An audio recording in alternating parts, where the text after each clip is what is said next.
অনির্বাচিত সরকার দিয়ে যদি মনে করে দেশের ইকোনমি স্টেবল হবে, দেশের যে সমস্ত অন্যায়, ভুল, দুর্নীতি আছে সেগুলো দূর হবে, এটা হবে না। ডক্টর ইউনূস বলেছেন যে উনি সংস্কার করবেন জাতীয় ঐকমত্যের ভিত্তিতে, যেটা ঐকমত্য হবে না সেটা করবেন না। তাহলে ধরেন 160টার মধ্যে আপনি কমন দেখেন 100টা পেয়েছি।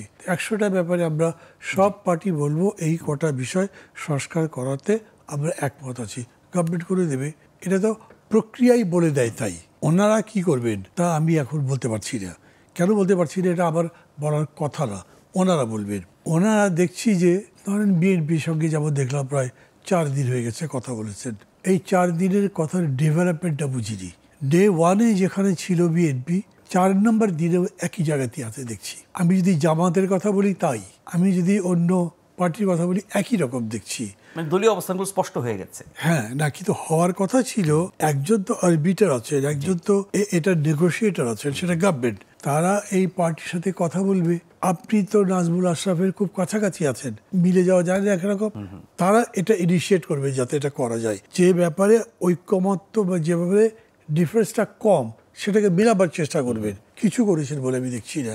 এবং তারা এইটা করবার জন্য যে উদ্যোগটা নিচ্ছেন তাও দেখছি না। এটাই করছেন তারা। তার মানে এটাতে কি সময় ক্ষেপণ হচ্ছে শুধু? আমি তো তাই দেখছি। আবার শুনছি মে মাসে আরেক দফা, আরেক রাউন্ড এরকম আলোচনা হবে। এই যে ধরেন এই কথাগুলো যে বলা হচ্ছে না, অন্যরা কেউ হয়তো জিজ্ঞেস করছেন এরকম করে, কিন্তু সেকেন্ড রাউন্ড করবার আগে ফার্স্ট রাউন্ডের রেজাল্ট তো আপনাকে বলতে হবে যে এই রাউন্ডে আমি এইটা অর্জন করেছি। তারপরে বলবেন সেকেন্ড রাউন্ডে এই এই জিনিস আমরা নিষ্পত্তি করার জন্য চেষ্টা করব। আমি তাতে সময় দিতে আপত্তি করব না। আমার কাছে কিন্তু নির্বাচন এই মাসে দেন, এই মাসে দেন, এসব ব্যাপার নেই। কিন্তু আমার কাছে এইটা আছে, আপনি একটা দিনও নষ্ট করতে পারবেন না। কারণ ইলেকশন যে দিচ্ছেন না তার জন্যে এখানে আপনি যেরকমই বলেন, কই মানুষ তো ঠিক তত্ত্বাবধায়ক সরকারের বিকল্প চাচ্ছে না, নির্বাচন ভালো চাচ্ছে সমাধান মনে করছে। হ্যাঁ, এটা এই যে বলছেন, রিয়েলিটি হচ্ছে ইউরোপিয়ান ইউনিয়ন দেখেন, তারা কোনো ইনভেস্টমেন্ট করছে না।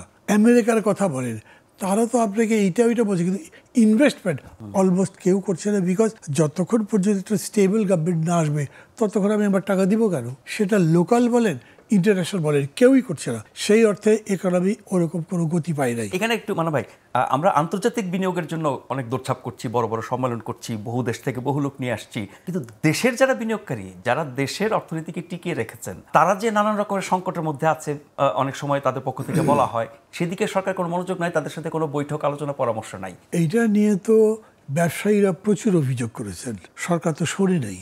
এবং ব্যবসায়ীরা এরকম অভিযোগও করেছে, যেই দাবি উত্থাপিত হয় নাই সেরকম দাবি টেনে এনে শ্রমিকের মুখে দিয়ে দেওয়া হচ্ছে।